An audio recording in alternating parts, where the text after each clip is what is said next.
শীত কিন্তু আসছে আসছে বলছে আর এই শীতে পিঠাপুলি খেতে সবাই কিন্তু ভীষণ পছন্দ করে। হ্যালো এভরিওয়ান, আসসালামু আলাইকুম। নিপুস লাইফস্টাইলে আমি নিপু আরো একটা ভিডিও নিয়ে আপনাদের মাঝে চলে এলাম। আশা করছি সবাই অনেক ভালো আছেন।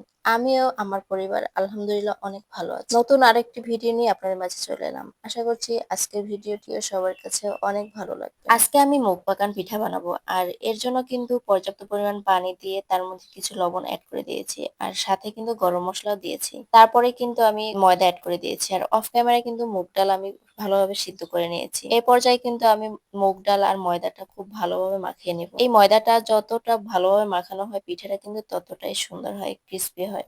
এই পর্যায়ে কিন্তু ভালোভাবে হাতে তেল মেখে তারপরে পিঠাটা বানাতে হবে, তা না হয় কিন্তু পিঠাটা হাতে লেগে আসবে। ভাজার জন্য পিঠাগুলো কিন্তু প্রায় হয়ে গেছে, আমার কিন্তু বেশ সবগুলোতেই ডিজাইন দেওয়া হয়ে গেছে। আর এই যে দেখেন নিহান বাবুর হাত, নিহান বাবুও কিন্তু পিঠা বানিয়েছে আর আমি যতক্ষণ পিঠা বানিয়েছি ও কিন্তু পুরো টাইমটাই আমার পাশে ছিল। আর ও বারবার এসে বলতেছে ওর পিঠাটা কখন ভাজবো। নিহান বাবু এই পিঠাটা যে খুব একটা পছন্দ করে তা কিন্তু নয়, কিন্তু তারপরও বারবার এসে আমাকে বলতেছে পিঠাটা কখন ভাজবে, কখন আমি খাবো। এই পিঠাটা কিন্তু আপনাদের ভাইয়ার ভীষণ পছন্দের আর আমার বড় ছেলে আবিদেরও কিন্তু খুবই পছন্দের এই পিঠাটি।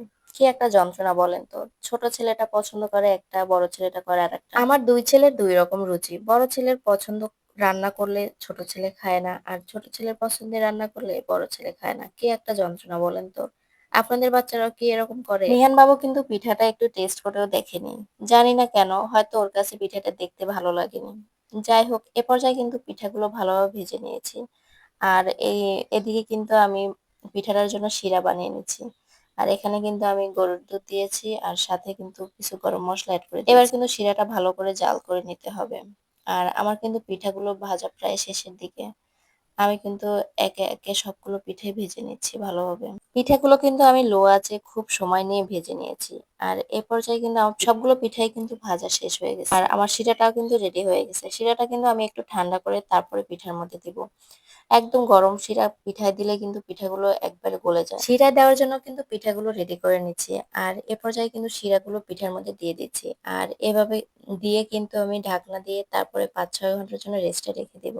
এতে করে কিন্তু পিঠাগুলো খুব সুন্দর নরম হয়ে যাবে। আমি কিন্তু অফ ক্যামেরায় দুপুরের জন্য রান্না করে নিয়েছি। এখানে মাছ আর ২ আইটেমের সবজি ছিল। একটা সংসারে কিন্তু অনেক রকম কাজ থাকে। দেখা গেছে সবগুলো কিন্তু ভিডিও করা হয় না।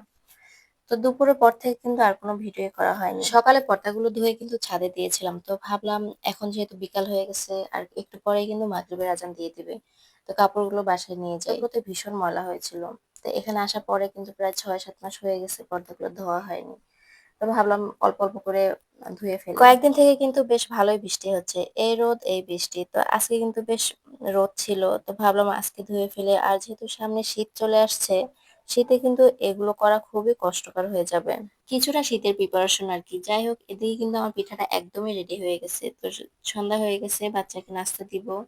তো সবাই ভালো থাকবেন, সুস্থ থাকবেন। আমার জন্য, আমার পরিবারের জন্য অনেক অনেক দোয়া করবেন। আজকের মতো এখানেই বিদায় নিচ্ছি। আসসালামু আলাইকুম।